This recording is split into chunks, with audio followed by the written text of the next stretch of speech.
Au moins 140 Palestiniens ont été tués à Gaza au cours des dernières 24 heures, une escalade meurtrière, tandis qu'Israël semblait prêt à lancer une grande offensive sur le territoire assiégé.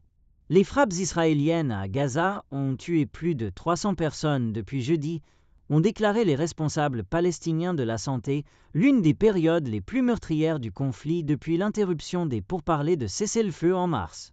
Les campagnes de bombardements intensifiées sont survenues alors que le blocus total d'Israël sur l'aide humanitaire a suscité des craintes d'une crise alimentaire dans le territoire palestinien.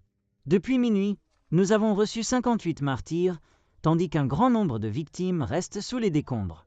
La situation à l'intérieur de l'hôpital est catastrophique, a déclaré Marwan al-Sultan, directeur de l'hôpital indonésien dans le nord de Gaza, tôt samedi.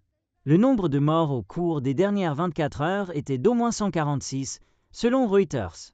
L'escalade des attaques a été condamnée par le chef des droits de l'homme de l'ONU, Volker Türk, vendredi, qui a déclaré que la campagne de bombardement visait à déplacer les Palestiniens et qu'elle équivalait à un nettoyage ethnique. Cette dernière rafale de bombes et le refus de l'aide humanitaire soulignent qu'il semble y avoir une poussée pour un changement démographique permanent à Gaza, ce qui est contraire au droit international et équivaut à un nettoyage ethnique, a-t-il déclaré. Ces commentaires ont également été soutenus par le secrétaire général de l'ONU, Antonio Guterres, qui a appelé à un cessez-le-feu permanent lors d'un sommet de la Ligue arabe à Bagdad samedi. Israël a déclaré que les bombardements étaient les phases initiales d'une opération visant à étendre la campagne à Gaza, visant à atteindre tous les objectifs de la guerre à Gaza. Les attaques ont été accompagnées d'un important rassemblement de troupes le long des frontières de Gaza, visant à établir un contrôle opérationnel sur des parties de Gaza.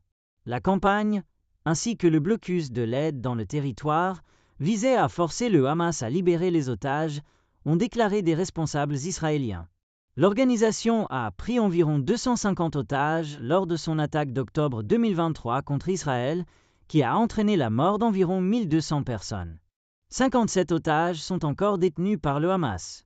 Alors que l'offensive israélienne à Gaza, lancée en représailles aux attaques d'octobre 2023, a tué environ 53 000 personnes à Gaza, selon les autorités sanitaires palestiniennes.